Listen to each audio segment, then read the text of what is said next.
이 본문의 말씀은 제가 전주에도 말씀드렸듯이 이제 구원을 이루라는 말씀과 연결되어서 계속되는 그런 말씀입니다. 우리가 이 구원을 이루라, 여기서 얘기하는 이 구원은 이 3단 3차원의 구원 가운데 이 두 번째 구원, 이 구원 받고 나서 주님 오실 때까지 우리가 성품적으로 계속 변화되고 또 영적으로 성장해가는 차원에서 그런 구원이라고 이렇게 말씀을 드렸습니다. 이 구원을 이루어가는 데 있어서 중요한 부분이 하나님 편에서 우리를 구원하시는 일을 하셨고, 또 하나님께서는 예수 그리스도를 통해서 2000년 전에 그 구원의 모든 것을 완전하게 이루셨고, 완전하게 이루신 그 구원을 이제 성령을 통해서 깨닫게 하시고, 또 그거를 더 밝혀주시고, 그리고 구원의 확신을 줄 뿐만 아니라 구원받은 자들 안에서 계속 성령이 내주하셔서 이 예수 그리스도를 더 깊이 알아가고 경험하게 하심으로써 우리가 이제 주님의 형상으로 닮아가는 이 작업도 하나님께서 성령을 통해서 하시는 일들이죠. 그래서 이 구원은 하나님께서 주도적으로 하시는 일이다. 그래서 하나님께서 하나님 자신의 뜻을 두시고 소원을 두시고 이제 그 일을 하시는데, 그런데 이제 그런 부분에 있어서 우리 쪽에 책임도 있습니다. 100% 하나님 책임만 아니라 우리가 이제 12절에 나온 대로 항상 복종하여 하나님의 그 뜻에, 하나님의 소원에 복종하는 거죠. 두렵다고 하는 것은 인격적인 하나님에 대해서 나를 사랑하시고 나를 위해서 아들을 주신 그 하나님에 대한 태도를 두려움이라고 하는 것입니다. 경외심이죠. 경건한 태도를 말하고, 이 떨림이라는 것은 이 죄라고 하는 것이 얼마나 우리에게 치명적인 것이기 때문에 이 죄에 대한 반응을 이 떨림으로 얘기하는 거거든요.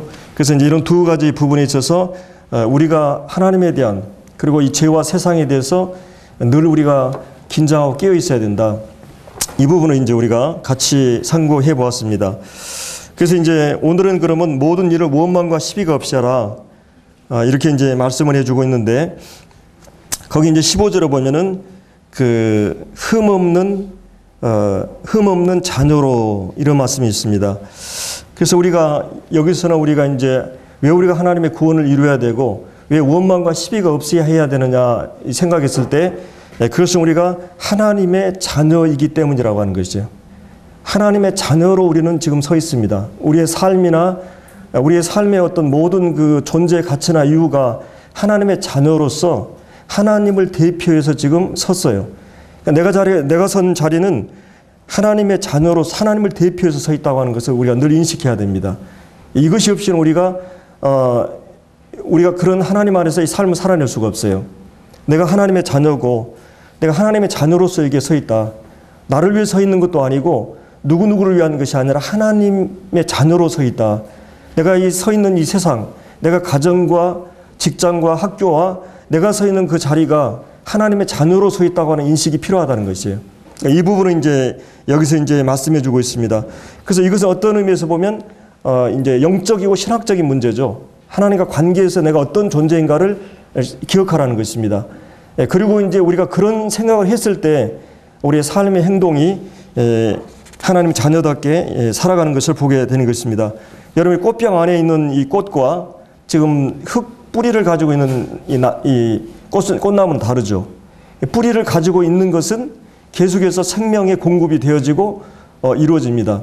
마치 이것은 우리가 하나님의 생명을 가지고 하나님과 관계가 맺어진 사람들은 삶에서 이런 그 아름다움, 푸르름이나 이 꽃의 아름다움을 계속 그 유지하고 드러낼 수가 있어요. 근데 만약 이것이 꽃병에 있는 건 뿌리에서 단절되어 있기 때문에 이것은 한계가 있는 거죠. 이 생명은 계속 나타낼 수가 없는 거거든요. 그래서 우리가 하나님과의 관계의 문제가 설정되지 않으면 우리가 이 삶의 상황에서 하나님의 자녀로서 살 수 없다고 하는 거죠. 그래서 이제 오늘 우리가 하나님의 자녀임을 상기해야 된다고 하는 것, 이걸 이제 이게 말씀하고 있는데, 자, 그러면 우리가 이 하나님의 자녀라고 하는 것은 어떻게 해서 우리가 하나님의 자녀가 되었는가? 우리가 이제 요한복음 1장에 보면 하나님의 자녀가 되는 데는 어떻게 하나님의 자녀가 되었어요? 우리가 잘 아는 요한복음 1장 12절 말씀, 영접하는 자, 그 이름을 믿는 자들이 하나님의 자녀가 되는 권세를 주셨으니. 11절에 보면은 자기 땅에 자기 백성 영접자 안에 있어요. 근데 이제 여기는 영접하는 자. 그 다음에 이제 이 영접에 대한 문제하고 그 다음에 믿음에 대한 문제가 나와요. 그 다음에 중생에 대한 문제가 나와요. 13절에는. 그러니까 그러면 여기서 순서가 제일 처음에 영접인가, 그 다음에 믿음인가, 그 다음에 중생인가, 이거 거꾸로 되는 건가? 이것이 신학적으로 많은 논란이 있는 부분이에요. 그러니까 이 장로교 쪽에서는 우리가 중생했기 때문에 믿음을 갖게 된다. 사실은 성경에 그런 근거가 많이 있어요. 성령이 아니고는 아무도 은혜로 하나님이 은혜로 주신 것을 깨닫지 못해요. 예수를 성령이 아니고 아무도 주라 할 수 없어요. 그러니까 주의 이름을 부른 자는 구원을 받는다 그랬는데 예수님을 주라 시인할 수 있는 사람은 성령이 아니고는 불가능해요. 성령이 아니고는 하나님이 우리에게 은혜로 주신 것을 깨달을 수가 없어요. 그리고 아버지께서 이끌지 않으면 아무도 내게 올 수 없어요. 그러니까 이런 말씀들을 근거해서 보면 분명히 이것은 영적인 어떤 중생의 역사가 있어야만이, 영적으로 눈을 뜨고 귀가 열려야만이 믿음을 갖게 되고, 믿음을 갖고 있는 사람만 예수 그리스도를 인격적으로 영접할 수가 있어요. 순서로 보면. 그러니까 요한복음 1장 11절에 나오는 영접에 대한 문제나 12절에 나오는 믿음에 대한 문제나 13절에 나오는 혈통으로 육적으로 사람의 뜻으로 하는 하나님께로 난 자들이 있을 때 하나님께로 난 중생에 대한 문제를 이걸 뒤집어서 이제 생각할 수 있어요. 그리고 이제 물론 이제 자유의지를 강조하는 쪽에서는 주 예수를 믿으라. 그럼 구원을 얻는다 그랬다. 믿으면, 인격적으로 내가 믿으면 구원받는다 그랬다. 그럼 믿으면 내가 중생하는 것이다. 이렇게 얘기할 수도 있는데, 제가 어떤 부분에 대해서 여러분에게 성경의 근거에서 다 가능한 부분이에요. 어떤 부분은 내가 믿음으로 구원받았다고 얘기할 수 있고, 또 가만히 생각하니까 내 인생 전체를 보니까 하나님이 나를 여기까지 계속 유도하고 코너로 몰아가지고 결국은 내가 항복하게 했구나. 이런 걸 구원받고 나서 지나가면서 또 생각해낼 수가 있어요. 하나님이 급하게 나를 몰아가셨든지 장기적으로 나를 몰아갔든지 어떤 형태로든지 하나님이 주권과 섭리 속에 내가 여기까지 왔다고 하는 걸 부정할 수 없어요. 그래서 이제 오늘 한 가지 분명한 것은 우리가 지금 하나님의 자녀라고 하는 것을 확정할 수 있는 것은 믿음이라고 하는 것이 내 안에 있다고 하는 것이에요. 믿음은 아무나의 것이 아니죠. 내 안에 이게 믿음의 눈을 뜨고, 그러니까 어떤 사실의 대상에 대해서, 내용에 대해서 믿음을 갖고 있어요. 하나님께서 예수님에 대해서 계시한 모든 내용들, 그 계시한 그 믿음의 대상들에 대해서 우리는 알고 그분을 믿고 있어요. 당연하게 받아들이고 믿고 있어요. 내가 이 믿음이 있다고 하는 것은 내가 확실히 중생한 증거입니다. 결과예요. 거듭나지 않고는 아무도 예수님을 믿을 수 없어요. 사실은 우리가 구원받기 전에 우리의 상태를 성경은 아주 심각하게 얘기하고 있죠. 헌물과제로 죽어있다고 그랬고, 그리고 너희가 전에는 어둠이더니, 그러니까 어둠이란 말은 무지한 상태예요. 하나님에 대해서 무지하고 나 자신에 대해서 무지하고 세상이나 미래에 대해서 다 영적으로 어두워 있어요. 근데 그것을 알게 됐단 말이에요, 지금은. 그리고 그것을 믿고 있어요. 이거 하나님의 이 성령의 역사가 아니고는 불가능한 그런 부분들이죠. 그래서 우리가 하나님의 자녀가 되는 과정을 보면, 한 가지는 이제 분명히 하나님 말씀을 통해서 거듭나게 되는 거죠. 그래서 이 베드로전서 1장 23절에 보면 너희가 거듭난 것이 썩어질 씨로 된 것이 아니요 썩지 아니할 씨로 된 것이다. 하나님의 살아있고 항상 있는 말씀으로 되었다. 우리가 거듭나게 된 것은 하나님 말씀으로 되었다. 요한복음 3장에 보면 너희가 성령과 물로 거듭난다. 이 성령과 말씀으로 거듭난다. 그래서 이제 이 야고보서 1장 18절에 보면 그가 그 조물 중에 우리를 그 하나님의 진리의 말씀으로 우리를 낳으셨다 그랬어요. 그래서 성령께서 말씀의 진리를 깨닫게 하시고 확신하게 함으로써 우리가 영적으로 거듭나게 됩니다. 이것은 아주 성령의 우리 안에서 논리적으로 설명할 수 없지만 주도적으로 그분이 어느 한순간에 내 안에 그런 확신을, 깨달음과 이 믿음을 허락하신 거죠. 그래서 이제 성령에 의해서 우리가 거듭나게 된 것입니다. 자, 이런 그 거듭나게 된 우리들이 그리스도인이 된다고 하는 것은 그래서 전적으로 다른 존재가 되는 것입니다. 그 차이는 정도의 차이가 종류의 차이예요. 양의 차이가 아니라 질의 차이예요. 전혀 다른 존재로 내가 거듭나게 되는 것이에요. 이제 새로운 피조물이고 이제 새로운 신분이 된 것이에요. 물론 우리는 이제 여전히 내 안에 육이 있고 죄성이 있고 죄의 세력이 여전히 남아있지만 새로운 어떤 생명이, 새로운 존재로서의 생명이 내 안에 주어져요. 그래서 새로운 생명과 새로운 성품이 있기 때문에 새로운 삶이 가능한 거예요. 나무로 얘기하면 새로운 생명은 뿌리예요. 새로운 성품은 줄기예요. 그리고 이 열매는 새로운 삶입니다. 그래서 그리스도인들의 새로운 삶이 가능할 수 있는 것은 반드시 새로운 생명과 새로운 성품이 있기 때문에 가능한 이 부분이죠. 그래서 우리가 이런 이 거듭남을 체험했다고 하는 것입니다. 그래서 영접하는 자, 그 이름을 믿는 자들에게는 하나님의 자녀가 되는 권세를 주셨다 그랬는데, 이 믿음이라고 하는 것이 이런 어마어마한 구분을, 이것은 국과 극의 구분을 가져왔어요. 하늘과 땅의 구분을, 천국과 지옥의 구분을 가져온 것입니다. 믿는 자는 하나님의 자녀가 됐다는 말은, 믿지 않은 것은 마귀의 자녀로 여전히 남아있는 것이에요. 사실 우리 모든 인간은 죄악 중에 출생했을 뿐만 아니라 마귀의 자녀로 출생한 것입니다. 우리는 마귀의 자녀였어요. 근데 이 마귀의 자녀에서 흑암의 권세 아래 있는데 우리가 하나님의 아들의 나라로, 사랑하는 아들의 나라로 옮기셨어요. 이 골로새 1장 13, 14절에 나오죠. 그래서 우리는 전혀 다른 체제로 전환이 된 것입니다. 이제 하나님의 통치를 받는 영역이 있어요. 이제 우리가 하나님의 자녀가 되었는데, 바로 이 믿음은 이런 어마어마한 이 구분점을 가져왔는데, 그러면 무엇을 믿는다고 그랬어요? 요한복음 1장 12절에서 그 이름을 믿는 자라고 그랬어요. 그럼 요한복음 1장에서 그 이름은 어떤 의미를 갖고 있어요? 그 이름은 예수 그리스도가 누구라고 하는 것을 이름을 함축하고 있어요. 그분의 인격과 사역을, 그분이 어떠하신 분이고 그분이 어떤 일을 하셨는가를 함축하는 게 이름이에요. 그럼 예수님은 어떤 분이냐? 요한복음 1장에서 태초에 말씀이 계시잖아요. 이 말씀이 하나님과 함께 계셨다. 이 말씀이 곧 하나님이시다. 그리고 그분이 모든 만물을 창조하신 분이다. 그리고 그분이 생명의 근원이시고 그분이 빛이시다. 그러니까 이런 모든 말씀들은 그분이 누구라는 말이에요? 그분이 하나님이란 말이거든요. 그러면 여러분들이 예수 그리스도 하나님인 것을 믿고 있습니까?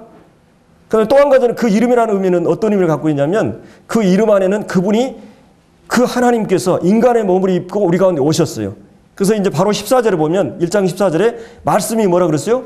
육신이 되어 우리 가운데 거하셨다. 그래서 우리가 그 영광을 보니 아버지 독생자의 영광이요 우리와 진리가 충만하더라. 그러니까 그 하나님 되신 말씀이 육신을 입고 우리 가운데 오셨다고 하는 거예요. 그 예수님의 성육신, 그분이 인성을 취하신 그분을 믿는 믿음이어야 돼요. 그분이 육신을 입고 있지 않으면 그분이 우리의 죄를 사할 수가 없어요. 물론 그분이 하나님이셔야만이 우리 고장난 우리를, 창조자야만이 우리를 수리할 수가 있어요. 그러면 창조자 하나님일 뿐만 아니라 인간의 몸을 입고 인간의 이름을 갖고, 예수의 이름, 우리의 죄사함을 위해서 오신 예수님. 그래서 그분이 하나님 되시고 인간 되심에 대한 믿음을 말해요. 그리고 또 한 가지는 이름 안에는 그분이 어떤 일을 하셨는가. 바로 이제 이 요한복음 1장 29절에 우리가 잘 아는, 보라 세상죄를 지어가는 하나님의 어린 양이다. 그래서 예수님이 하나님 되시고 그분이 사람 되시고 그분이 우리의 죄를 다 담당하셨다고 하는 사실을 믿는 믿음을 말하는 것이에요. 여기서 얘기하는 믿음은, 그 이름을 믿는다고 했을 때 그 믿음은, 그 믿는 자들에게는 뭐예요? 하나님의 자녀가 되는 권세, 하나님의 자녀가 되는 자격을 주셨다는 말이에요. 이 복음의 사실을 깨닫고 받아들이는 사람들에게 주신 최고의 축복이 바로 우리 하나님의 자녀가 되었다고 하는 것이에요. 이제 우리는 이 하나님의 자녀입니다. 그 예수님은 말씀으로서 하나님의 모든 것을 설명하는 설명서로서 하나님의 사랑과 마음과 진심과 하나님의 뜻과 계획과 모든 것을 사람들에게 드러내신, 설명하신 분으로서의 말씀이에요. 보이지 않는 것을, 이 마음에 있는 것을, 이 마음의 뜻과 감정과 그 다음에 이 생각과 모든 것을 이 언어를 통해서 표현하는 것이 말씀이듯이, 하나님 보이지 않는 모든 것을 예수라는 인격 속에 다 표현해냈어요. 그래서 예수가 아니고는 아무도 하나님이 어떤 분인 걸 정확하게 알 수 없어요. 하나님은 막연하게 우리가 생각할 수 있어요. 근데 하나님께서는 내가 어떤 존재라고 하는, 어떤 이 속성과 어떤 분이라고 하는 것을 예수라는 인격 속에, 역사 속에 그분을 통해서 다 설명하시고 표현했어요. 그래서 우리가 여러분이 어떤 전자제품이나 이런 거 사면 설명서가 있듯이 하나님에 대한 모든 설명서는 예수예요. 예수를 알지 못하면 아무도 하나님을 알 수 없어요. 그래서 예수를 통하지 않고는 아무도 하나님께 나아갈 수가 없어요. 사실은 인간이 스스로 하나님을 찾을 수가 없었어요. 인간이 죽어 있었기 때문에. 그래서 하나님이 찾아오셨고, 인간이 많은 인간에게 하나님 방법을 제시했어요. 율법 한번 지켜봐라, 이렇게 해봐라. 근데 인간이 지도를 제시하고 율법을 제시해도, 방법을 제시해도 인간은 스스로 찾아올 수도 없는 존재라는 거예요. 그래서 하나님이 찾아오셔서 하나님 자신이 방법이 되어주신 거예요. 예수님이 길이요 진리요 생명이 되셨어요. 그래서 그분을 통하지 않고는 아무도 하나님께 나아갈 수가 없게 된 거죠. 자, 우리는 이제 하나님의 가족의 일원으로, 자녀로 출생했어요. 이 사건은 어마어마한 사건입니다. 예수 그리스도의 부활 사건과 견주었어요. 이 사도 바울은 우리가 중생한 사건을 이 에베소 1장에 보면 우리 하나님의 자녀로 출생했다고 하는 거예요. 이제 전혀 다른 이 존재로 우리가 태어난 것이에요. 우리는 이제 하나님의 자녀입니다. 우리는 이 하나님의 자녀로서 내가 삶을 살아가고 있다는 그런 어떤 그 사명을 가지고 있어야 돼요. 난 하나님의 자녀다. 내가 처한 어떤 공간에서도 내가 화를 내지 말아야 되고, 내가 인내해야 되고, 내가 하는 모든 이런 행동을 해야 되는 그 근거가 어디에 있느냐? 내가 하나님의 자녀이기 때문에, 내가 하나님의 자녀로 출생했기 때문에, 그리고 내 양심이 계속 그거를 요구하고 있기 때문에, 그렇기 때문에 우리는 하나님의 자녀로 이제 살아가는 것입니다. 그래서 하나님의 자녀로 우리는 출생했어요. 거듭났습니다. 하나님을 닮았으므로 하나님의 자녀라 그러죠. 자녀는 부모를 닮게 되어 있습니다. 아버지, 부모의 축소형이 자식들이에요. 하나님의 축소형이 바로 우리예요. 그래서 하나님의 형상을, 하나님의 속성을 사랑하고 사랑을 받는 그런 인격으로 하나님이 우리를 창조하셨어요. 그래서 이제 우리가 하나님의 자녀가 되었다. 원래 이제 이 출생했다는 말은 수동적이죠. 내가 그냥 태어나려고 막 나오고 그게 아니에요. 뭔가 이것은 내가 태어났어요. 구원을 받았다는 말은 어떤 의미에서 수동적이에요. 성령이 우리를 낳게 했어요. 성령이 우리를 구원받게 했어요. 그럼 어느 날 순간 나는 눈을 뜨고 구원 받았어요. 물론 우리가 인격적인 어떤 요구도 필요해요. 다 아는데 이게 안 믿어지니까 주님 내가 믿습니다 하고 결단하고 믿는 사람도 있어요. 제가 그 구원도 정죄하지 않아요. 이 구원의 이 방법이라고 하는 건 굉장히 다양해요. 그러나 한 가지 분명한 것은 이 낳았다고 하는 말 자체는 출생이라고 하는 건 굉장히 수동적이에요. 하나님이 성령을 통해서 진리의 말씀을 깨닫게 하고 우리가 낳게 됐어요. 이 도덕적인 성품이나 영적인 성질이 신의 성품에 참여한 자처럼 하나님의 속성과 성품을 가지고 태어난 것입니다. 자, 우리는 이제 이 믿음으로 하나님의 가족으로 태어났고, 또 이 성경에 보면 우리가 입양됐다 그랬어요. 이 법적으로 우리는 전혀 다른 그 계열에서 마치 김씨로 태어났는데 이씨로 바꾸는 것은 입양의 절차가 법적으로 이루어지지 않으면 불가능해요. 우리 사단 아래서 아담 안에서 우리는 운명적으로 죄인으로 태어났고 신분적으로 우리는 죄씨로 태어났어요. 이 신분을 바꾸는 것은 이 고양이가 무슨 그 개가 되는 것은 고양이 뱃속에 들어가서 태어나지 않으면 불가능해요. 내가 죄인으로 태어났는데 의인 된다고 하는 건 불가능한 문제예요. 스스로 힘도 불가능하고, 근데 이 복음을 통해서 성령을 통해서 우리가 거듭나게 된 것입니다. 그리고 법적으로 우리는 입양된 상태예요. 그래서 우리는 하나님의 자녀가 되었어요. 여러분 하나님의 자녀인 것을 여러분은 늘 기억하십니까? 그리고 여러분 안에서 논리적으로 설명할 수 없지만 성령이 말할 수 없는 탄식으로 우리를 위해서 성령이 우리 아버지를 부르짖게 하고, 또 한 가지는 성령이 우리 속에서 이 하나님을 아버지라 부르게 하세요. 구원받고 나서 놀라운 논리적으로 설명할 수 없는 하나의 사건, 신비한 사건은 그 하나님이 내게 있어서 아버지라고 부르는 게 자연스러워졌어요. 거듭나지 않은 사람 예수님을 주라고 하는 것이나 하나님을 아버지라고 부르는 것이 어색할 수 있어요. 왠지 그분은 멀리 계신 너무 엄하신 가까이 갈 수 없는 그런 하나님 이렇게 기도하는 것보다 더 정확한 것은 그분은 내게 아버지 하나님이 됐어요. 하나님의 아버지가 된 것이에요. 물론 이제 하나님이란 말은 삼위 하나님이 다 들어간 말이죠. 그런 의미로 이제 기도할 수 있겠지만은 이제 이 주기도문에 보면 하늘에 계신 우리 아버지가 되신 거예요. 우리는 그의 자녀로서 이제 기도하게 되고 자녀의 놀라운 특권과 신분을 가지고 있다고 하는 것입니다. 다른 말로 이것은 어떤 말이냐면요. 여러분 부모가 되어 보니까 어때요? 우리가 전도 집회 때 그 말씀 들었죠. 부모가 되어 보지 않으면 자녀를 사랑한다고 하는 것, 그 이해를 못해요. 이 자녀는 절대적으로 사랑이 대상이에요. 내 몸과 같이 사랑하는 대상이 바로 이 자녀입니다. 자녀의 안녕을 위해서, 자녀가 잘 되는 것, 이것이 바로 이 사랑인 것입니다. 근데 우리 하나님의 자녀가 됐다는 말은 하나님의 그런 사랑의 대상이 됐다고 하는 것이죠. 그렇기 때문에 우리는 이제는 하나님께서 내 인생의 전반에 걸쳐서 전적으로 하나님의 신실한 돌보심이 시작돼요. 그리고 의식주에 대한 문제, 모든 문제에 대해서 너희는 먼저 그 나라와 그를 구하라. 그러면 이 모든 걸 더하신다고 약속이 바로 하나님의 자녀가 됐기 때문에 가능한 말이에요. 이제 너희는 이 마태복음 6장에 보면 하늘의 새들을 봐라. 너희 천국에서 다 기르지 않느냐. 들의 백합화를 봐라. 하물며 너희가 하나님의 자녀인데 기도에 대한 가르침을 할 때도 구하라, 주실 거에 찾으라, 두드리라가 열릴 것이라 그러면서 이 세상에 악한 자라도 이 자식이 고기를 달라면 뱀을 주거나 떡을 달라면 돌을 줄 사람이 있겠느냐. 세상에 악한 자라도 그렇게 하는데 하물며 너희 아버지께서 하늘에 계신 너희 아버지께서는 너에게 최선의 것을, 좋은 것을 주지 않겠느냐. 어떤 말씀이면 성령을 주지 않겠느냐 이렇게 말하고 있어요. 그래서 우리가 하나님의 자녀가 됐다고 하는 것은 어마어마한 사건인 것입니다. 시편에 보면 우리가 인생이 무엇이가 한데 이 다윗이 이 사실을 깨닫고 나서 하늘을 보면서 그 다음에 땅을 보면서 인생이 무엇이가 한데 우리를 권고하시며 우리를 생각하시며, 이 생각한다는 말이 사랑할 때 쓰는 말이에요. 사랑을 가지고 자녀를 생각하는 것을 쓸 때 말이에요. 하나님 우리에게 절대적인 사랑의 대상이 되었어요. 이 사랑의 끈에서는 아무도 떼어낼 수 없는 관계로 우리가 사랑의 관계가 되어버린 것입니다. 그리고 이제 이 마태복음 10장에서도 참새 한 마리도 땅에 떨어진 게 하나님 허락 없이는 안 돼요. 우리의 모든 삶의 사건에는 물론 우리가 이제 어떤 건강 관리를 안 해서 올 수도 있어요.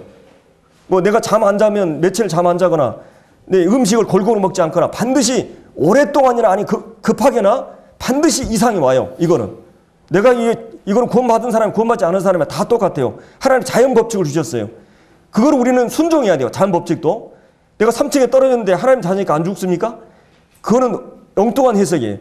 그러니까 이거는 하나님의 자녀가 자연 법칙을 순종해야 돼요. 충분히 자야 되고 잘 먹어야 되고 건강 운동해야 되고 자연 법칙을 어김으로써 우리의 건강이 안 좋게 올 수 있어요. 그 다음에 이제 그렇지 않고는 두 가지예요. 하나는 죄로부터 오고 하나는 믿음의 연단을 위해서 올 수 있어요. 그러니까 우리가 어떤 문제가 올 때 항상 자신을 성찰해 봐야 돼요. 제가 이 말씀을 드리는 것은 누구를 정죄하거나 판단하거나 이러기 위해서 그런 게 아니라 우리가 하나님의 자녀로서 어떤 일이 있든지 항상 우리의 태도는 궁극적으로 하나님의 선을 주기 위한 것이에요. 이 과정은. 그러니까 하나님이 이렇게 했다고 해서 우리가 정죄하거나 판단할 아무런 근거가 없어요. 왜냐 아버지가 그렇게 하셨기 때문에. 그것은 나쁜 일을 했을 때 교정을 하든지 좋은 일을 했을 때 교정을 하든지 그건 하나님이 모두를 선한 목적을 가지고 하셔요. 하나님을 사랑하는 자 그 뜻대로 부르심을 입은 자들은 모든 것이 합력하여 뭐라 그랬어요? 선을 이룬다 그랬어요. 그러니까 우리가 좋은 일인 나쁜 일인데 하나님 모든 것을 내가 나쁜 일에서 징계를 받아서 결국 좋게 되든지 내가 이 요셉같이 욕같이 잘못을 특별히 안 했지만은 고난을 받든지 궁극적으로 뭐예요? 선을 만들어 가신 게 하나님의 목적이에요. 우리는 그 믿음을 가져야 돼요. 내가 고난의 한복판에 하나님을 신뢰하는 것이 중요해요. 그럴 때 우리는 어떤 마음이 일어나냐면 여기 본문에 나온 대로 원망과 불평과 시비가 일어날 수 있어요. 그 부분에 대해서 여기서 하나님의 자녀는 하나님이 내 삶을 주관하고 섭리하시기 때문에 그분이 선하신 목적을 가지고 내 인생을 관여하시고 간섭하시기 때문에 어떤 내가 뒤틀림이나 이 꼬이고 어려움이 있어도 그분에 대해 신뢰를 잃지 말라는 것이에요. 이 본문은 원망과 시비를 하지 말라는 것이에요. 이것이 오늘 이 본문의 이 핵심적인 부분이거든요. 그래서 이제 우리가 하나님의 이 자녀의 본질적인 성격을 오늘 이 두 가지로 15절에서 말씀해 주고 있죠. 흠이 없고 순전하여. 그 다음에 이제 여기 원망과 시비가 없이. 그러니까 하나님의 자녀는 부정적으로는 원망과 시비가 없어야 돼요. 하나님의 자녀다운 모습이어야 돼요. 하나님의 자녀, 예수님 하나님의 자녀예요. 하나님의 자녀는 누구냐? 예수님이 하나님의 자녀의 가장 모범적인 분이셔요. 그럼 예수님의 생애 가운데 원망과 시비가 있었습니까? 예수님은 원망과 시비가 없었어요. 성령 안에서 충만했기 때문에. 예수님은 전생애 가운데 한 인간으로서 원망과 시비가 없는 삶을, 그의 모든 삶을 감사와 감격과 기쁨과 이런 걸로 하나님 앞에서 살았어요. 부정적으로 원망과 시기가 없어요. 이게 하나님의 자녀의 특징이에요. 내가 선 자리에서 내가 원망을 토해내고 불평과 부정과 이런 악한 이 모든 말을 쏟아내는 것은 하나님의 자녀답지 않은 삶의 태도라는 것이에요. 그럼 하나님의 자녀다운 삶은 뭐냐? 원망과 시비가 없다고 하는 것입니다. 이스라엘 백성은 하나님께서 이 광야에 이 40년 동안 생활하는 것도 바로 그들이 하나님의 자녀로서의 훈련을 위해서 그렇게 했어요. 근데 그 광야 생활에 얼마나 그들은 많은 그 불평과 원망을 했습니까? 그래서 하나님께서 이제 이 소원을 두고 우리 안에서 행하시는데, 자, 우리를 인도해 가는 과정에서 하나님께서 특정한 그런 상황을, 특정한 어떤 처지나 관계를 처하게 만드십니다. 이스라엘 백성도 그러고 우리 구원받은 성도도 구원 딱 받으니까 이제 뭐 장미꽃 화원으로 그냥 그냥 순탄대로로 그냥 평탄한 그런 이런 거만 있는 게 아니에요. 우리 삶의 이제 질풍노도가 우리에게 엄습해 옵니다. 이 말로 할 수 없는 많은 고난이 도전해 와요. 하나님은 그런 특수한 상황에다 우리가 던져놔요. 이스라엘 백성들을 광야의 상황에 던져놓은 것 같이 물이 없는 상황, 또 이 먹는 것이 없는 상황, 또 때로는 이 목마르고 고달프고 힘들고, 그 다음에 지도자에 대한 원망, 이런 모든 관계에 대한 갈등, 이런 거를 우리의 삶의 이 길목에다가 이렇게 허락해 놓으십니다. 왜 그렇습니까? 자녀 만들기를 위해서 그렇게 해요. 이게 이스라엘 백성들을 광야에 걷게 하신 이유를 신명기 8장에서 말씀해요. 너희를 낮추시며 너희가 하나님 없이는 살 수 없는 존재인 것을 알게 하기 위해서, 그리고 너희들을 겸손하고 낮추기 위해서 하나님 광야 생활을 허락하셨다 그랬어요. 그래서 여러분들이 어떤 문제가 올 때 우리 인간은 어떤 생각이 가장 먼저 일어나면, 이 원망한다고 하는 것은 무슨 말이에요? 물론 하나님에 대한 원망도 있지만 대부분의 이 원망은 자기 안에서 원인을 찾지 않으려고 하는 태도예요. 이 모든 원인을 내 안에서 찾지 않고 다른 사람에게 찾으려고 하는 시비도 마찬가지예요. 여러분이 어떤 사건이 와도 하나님 앞에서 그 문제를 생각해야 돼요. 그리고 내 안에서 그 문제를 찾아야 돼요. 내 자아가 부서지지 않고 내가 교만해 있고 내가 말씀을 거역하고 불순종했기 때문에 나를 만들기 위해서 하나님이 허락하신 거기 때문에 내 안에서 원인을 찾고 그 문제를 받아들이는 태도가 필요해요. 그리고 성령 충만하지 않거나 내 상태가 안 좋으면 입술을 다무는 게 좋아요. 여러분이 그 마음에 막 분노와 이 어려움이 있을 때 입을 벌리면 모두 이것은 원망과 시비의 말이에요. 죄를 막 범해버리는 것이에요. 여러분 구약의 이스라엘 하나님 백성들이 원망할 때 어떻게 태도를 보인 줄 아세요? 하나님 원망한 자 반드시 징벌 하세요. 이게 구약 성경 전체 역사예요. 원망해가지고 그냥 지나간 적 있습니까? 그렇다고 하나님이 여러분을 뭐 진노하고 막 벌을 가하고 그런 개념이에요. 제가 얘기하는 것은 징계의 개념이에요. 하나님이 함부로 우리에게 하나님에 대해서 사람들에 대해서 원망하면 안 돼요. 하나님의 자녀의 이 태도가 아니라고 하는 것이에요. 그래서 이제 이런 우리가 좋아하지 않는 이 상황을 허락하십니다. 환경과 인간관계, 그리고 이런 모든 뒤틀리는 관계를 허락하시요. 왜 그러냐? 하나님 기쁘신 뜻을 완성하시고자 그렇게 하는 것이에요. 여러분의 생애에 여러분을 부르신 목적은 자신의 뜻과 목적을 여러분의 생애 속에 이루고자 하는 것이 하나님의 목적이에요. 여러분 개인의 뭐 복받고 잘 살고 막 이런 게 관심 있는 게 아니에요. 여러분 하나님의 사람을 만들기 위한 하나님의 목적 때문에 여러분 부르셨어요. 그래서 여러분의 소원을 두고 행하시는데 자기의 깊으신 뜻, 하나님의 목적과 뜻을, 계획을 이루고자 이 소원을 일으키시는 거예요. 그렇기 때문에 이제 우리에게 이런 어려운 일들이 풀리지 않고 가정과 직장과 또 이 보이는 대상이나 이 보이지 않는 대상이나 이런 많은 어려움들이 우리에게 있을 수 있어요. 왜 하나님께서 이런 것을 허락하실까? 이런 일이 일어날까? 하나님께서 우리를 사랑하시며 아버지 되시는데 왜 이럴까? 그러나 여러분, 하나님이 여러분의 아버지이기 때문에 그럽니다. 그분이 여러분의 아버지가 아니면 제가 다른 애들이 여기 돌아다니면 막 잘못해도 야 그러면 안 된다 이렇게 얘기하지, 그냥 막 갖다 놓고 막 때리고 막 너 그러면 안 돼 이렇게 하지 않아요. 그건 내 자식이 아니니까. 여러분 하나님의 자식이니까 그렇게 한다는 것이에요. 그래서 이 원망은 완고한 정신과 의지의 결과입니다. 이 도덕적인 반항, 사랑의 결핍에서 일어나요. 이 시비보다 원망이 앞섭니다. 이 어려운 상황이 오면 먼저 하나님 사랑을 의심해요. 그 다음 지적인 반응의 결과로 시비가 일어납니다. 사랑의 부족이 있을 때 원망이 일어나요. 믿음이 결핍될 때 시비가 일어납니다. 왜 내게 이런 일을 허락하시는가? 의문을 제기해요. 항상 이 두 가지는 함께합니다. 하나님의 사랑이 의심되면 그 다음 모든 것이 의심으로 엮어져요. 성경 전체적인 진리가 의심으로 다가올 수 있습니다. 우리는 사랑한 다음 우리가 이해해야 해요. 여러분이 어느 날 여러분의 안에 거듭나고 여러분의 생명이 사랑의 생명이 있을 때 성경의 모든 것들이 이해가 됐어요. 물론 어떤 의미에서는 우리가 이해가고 믿음이 오는 부분이 있지만 어떤 의미에서는 우리가 다 이해했기 때문에 믿음이 온 건 아니에요. 여러분의 자식이 부모에 대해서 믿음으로 반응하듯이 하나님에 대해서 어느 날 내가 믿음을 갖게 되는 것이죠. 그리고 이제 하나님에 대해서 이 성경에 대해서 이해하기 시작하는 거예요.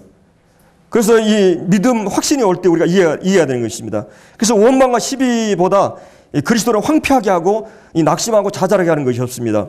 우리의 어려운 상황에서 먼저 우리는 원망과 시비를 하면 안 되는 것이죠. 그 다음에 이제 적극적으로는 하나님의 자녀의 본질적인 성격을 15절에서 하나님의 자녀들은 흠이 없고 순전하다 그렇게 했어요. 흠이 없고 순전하다. 우리가 하나님의 이 자녀가 됐다는 것은 본질적인 성격은 뭐냐? 흠이 없다는 말이에요. 이 흠이 없다. 비난받을 손가락질 할 것이 없다는 말이에요. 그러니까 외적으로 드러난 도덕적인 고결함을 얘기해요. 우리 주변에 이제 사람들이 우리 보고 비난거리나 비판거리나 책망할 거리가 없다고 하는 것입니다. 그리스도의 삶은 세밀히 사람들은 관찰하고 감시하고 있어요. 세상 사람들은.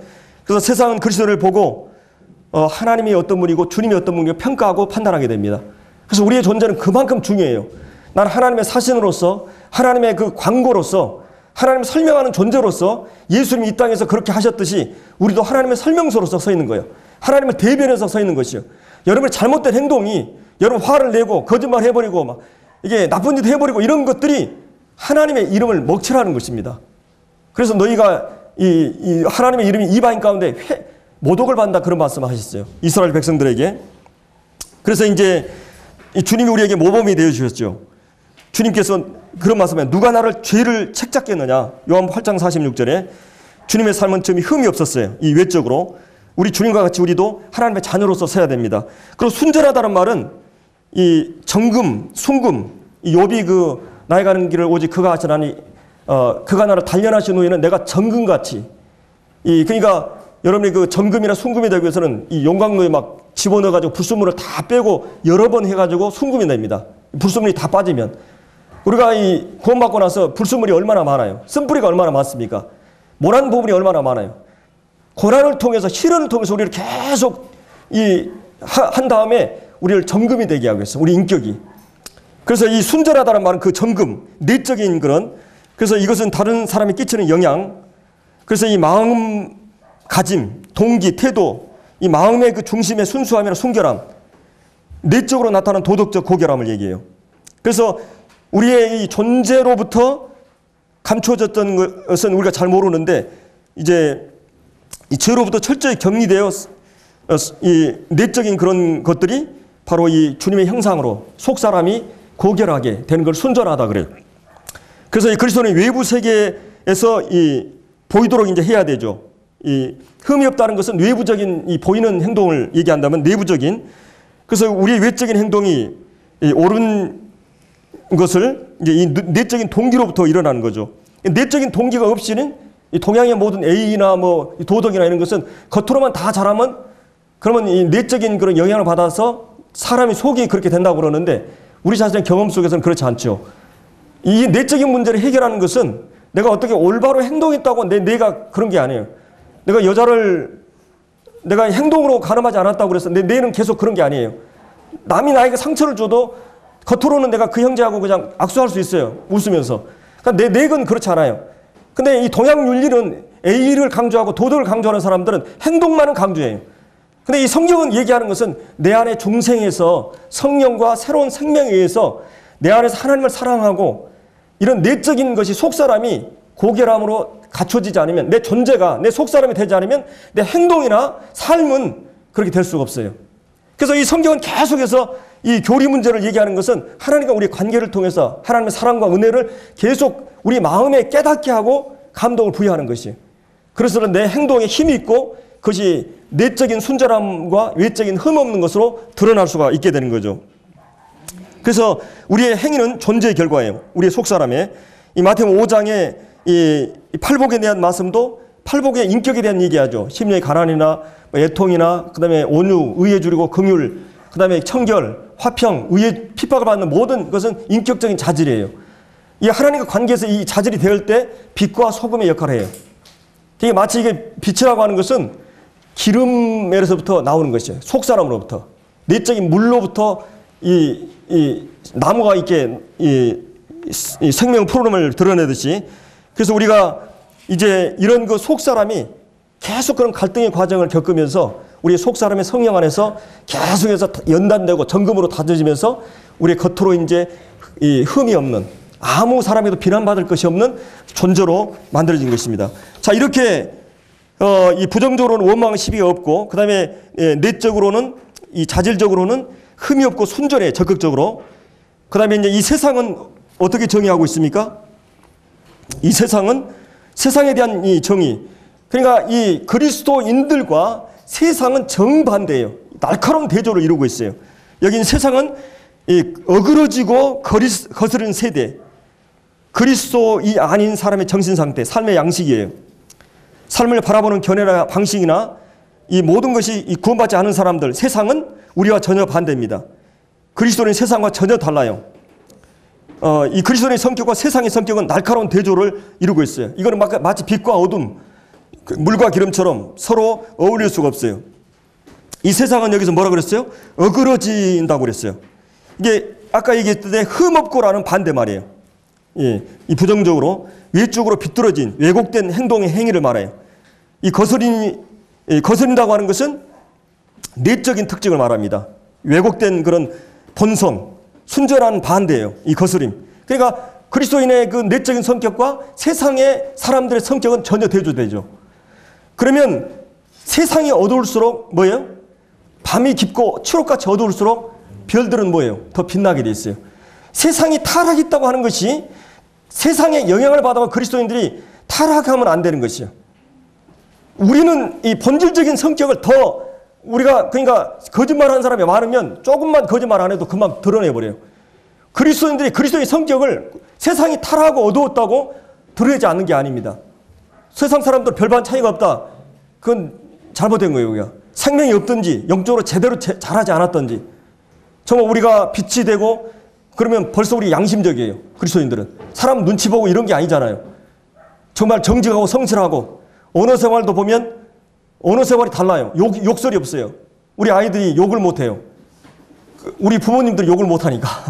그러니까 이 아이들이 친구들하고 어울리는데 막 얘들 보면 얼마나 욕이 막 이 언어가 거칩니까? 사실은 언어가 거칠다고 하는 인격이 거칠거든요. 이 성경에는 언어라고 하는 것은 인격의 표현이기 때문에 언어가 실수가 없으면 이 인격이 고결하는 것이에요. 그렇기 때문에 이 욕설을 하지 않으니까 이 아이들이 이상하게 보는 거죠.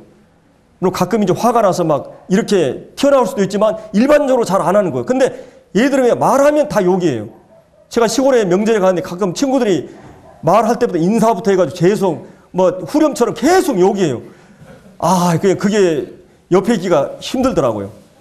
그리스도인들은 이 교회에서 주님의 말씀을 늘 접하는 사람들이 하나님의 자녀들이에요.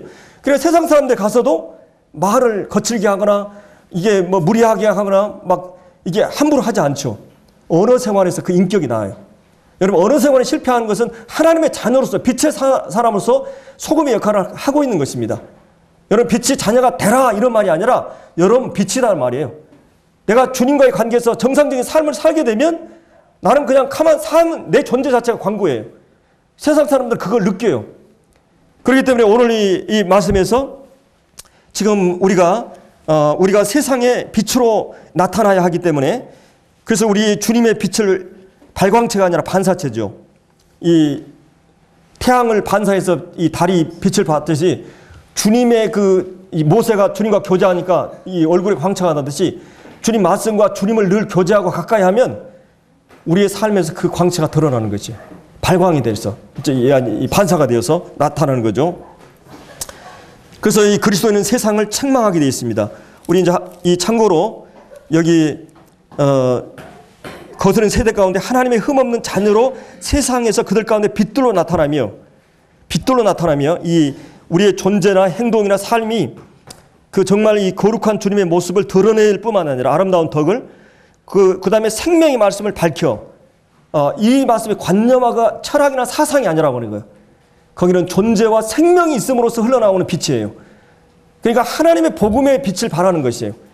결국은 이제 우리의 삶을 통해서나 우리의 이 언어를 통해서 생명의 말씀을 전파하는 생명의 말씀을 밝혀서 사도 바울이 나의 다름질이 내가 너희를 영적으로 가르치고 영적으로 양육하고 내가 너희들에게 수고한 것이 헛되지 않고 그리스도의 날에 이 종말론적인 삶을 살았어요. 이 사도 바울은. 그날에 모든 걸 결산낼 것을 바라보면서 너희가 내 자랑이 될 것을 기도한다고 이렇게 말하고 있습니다. 우리 이제 여기 에베소서를 잠깐 보겠습니다. 에베소서 5장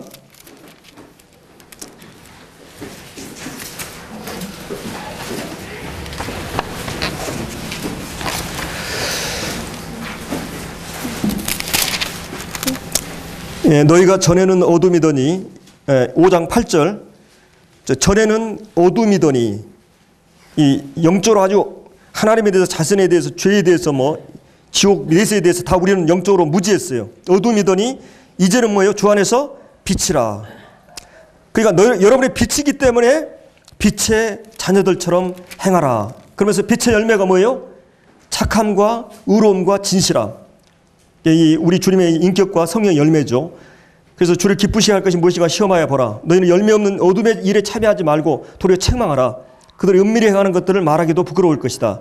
이 구원받지 않은 사람들은.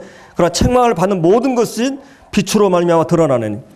그러니까 구원받지 않은 사람들은 우리 자체가 빛이니까 그 사람들은 잘못된 게 다 드러나게 돼 있어요. 그러니까 우리가 그것이 어떤 면에서는 우리를 그리스도인을 인정하는 면도 있고 어떤 면은 그리스도인들을 핍박하는 요소가 돼요. 거짓말하고 막 서로 이렇게 짜서 막 하자고 그러는데 안 하니까 우리가 빛이니까 우리는 할 수가 없으니까 그 자체가 그들은 책망이 되고 드러나요. 죄가. 14절 그러나 책망을 받는 모든 것이 빛으로 말미암아 드러난 것마다 빛이니라. 그러므로 이르시기를 잠자는 자에 깨어서 죽은 자들 가운데서 일어나라. 이런 이제 잠자는 성도들한테 하는 말이에요. 여러분이 지금 그 구원받았는데 왜 공동묘지에 가서 같이 자고 있냐 이거예요. 일어나라 이 말이에요. 지금 깨어서 일어나라. 에? 주님 가운데서 일어나라. 그리스도께서 너에게 빛이시리라. 주님의 빛을 받아서 우리는 이 세상 가운데 빛을 발해야 돼요. 이 빛은 이제 두 가지로 요약할 수 있어요. 이게 하나님의 자녀들이 5장 1절에 나오는 2절에 나오는 사랑을 받은 자녀, 하나님의 본받은 자 되고, 하나님의 자녀다운 행동이 뭐냐? 2절에 나오는 사랑하신 것 같이 사랑 가운데 행하라. 그 다음에 이제 8절에 나오는 빛의 자녀들처럼 행하라. 이거는 뭐예요? 하나님의 속성 가운데 두 가지는 사랑과 거룩함이에요. 이 거룩함에서 진실한 의로움과 이 착함이 나와요. 그리고 이 사랑과 거룩한 성품을 삶을 살아낼 때 그것이 빛된 삶이라고 하는 것입니다. 그래서 이제 오늘 이 본문을 통해서 여러분의 옷차림을 잘 하셔야 돼요. 이 옷차림도 그리스도인의 내적인 인격과 신앙과 가치와 모든 것을 표현하고 드러내요. 세상의 것들을 다 답습하면 안 돼요. 너무 노출이 심하다든지 너무 쨍이나 이런 것을, 그거는 그리스도인으로서 내 옷을 통해서 내 신앙을 선전하고 다니는데, 내가 옷을 입고 다니는 나 하나님의 자녀야 하는데 하나님의 자녀가 아니오라고 지금 선전하고 다니는 거예요. 옷차림, 이거 하나님의 자녀로서의 삶이 어떠다고 하는 것을 보여야 됩니다. 옷차림, 그 다음에 언어 생활, 그 다음에 이 세상은 결혼이 얼마나 파괴되고 막 이혼이 많고 막 이게 그냥 막 그 성생활이 난무하고 그렇죠. 그리스도는 가정을 지키고 결혼 생활 충실히 하고 성생활을 거룩하게 하고, 이것이 세상 사람들의 빛이에요. 여러분 그냥 그것 때문에 뭐 나 빛된 삶을 살아야 되는데 막 괴로워 그럴 필요 없어요. 여러분 삶 자체가 지금 빛이에요. 그렇게 살아가는 게, 내가 이 어떤 일을 맡겨주면 눈치 보지 않고 죽게 하든 성실하게 하면, 정직하고 성실하게 하면 그것이 빛된 삶이에요. 빛된 삶은 특별하게 생각하는 게 아니에요. 그래서 이 베드로전서 2장에서 너희를 불러 그 기이한 빛에 들어가게 하신 자의 아름다운 덕을 주님의 성품을 선전하게 하기 위해서 여러분을 불렀다고 했어요. 2장 9절에. 그래서 우리가 주님이 어떠했듯이 우리도 이렇게 해야 됩니다. 그럴 때 뭐라고 그랬어요? 이 마태복음 5장 15절에서 너희가 착한 행실을 통해서 하나님께 살 때 하나님 아버지께 영광을 돌리게 한다는 것이. 다른 말로 하면 여러분이 예배 시간에만 예배드린 게 아니라 여러분의 존재와 삶의 전 영역에서 예배드리는 삶을 살 수 있다는 것이요. 선교적인 삶을 살아낼 수 있다는 것이요. 선교사로 파송되지 않아도 내가 사는 삶의 영역에서, 내가 사는 삶의 시간과 공간에서 하루 딱 눈 뜨고 일어나면 하루 24시간을 주님의 영광에서 예배드리며 살 수 있다는 것이에요. 그거 뭐냐? 내가 빛된 삶을 살면 그러는 것이에요. 그래서 우리가 오늘 이 세상은 음란하고 정말 이 악하고 교만하고 시끄럽고 뻔뻔하고 부도덕하고 이 세상의 한복판에서 그리스도인이 선한 양심을 가지고 이런 삶을 살아낼 때 세상 사람들에게 빛된 삶을 살아낼 뿐만 아니라, 그리고 우리가 하나님께 영광을 돌리는 삶을 살 수 있어요. 그리고 하나님이 자기를 기쁘시게 하는 자들에게 소원을 이루어준다 그랬어요. 여러분 정말 주님이 기쁨이 되면 여러분 기도가 다 응답이 돼요. 그렇기 때문에 이 삶은 모든 것과 연관이 되어 있어요. 내 존재, 내 삶을 통해서 이런 빛된 삶을 사는 삶이 되시기 바랍니다. 네, 기도하고.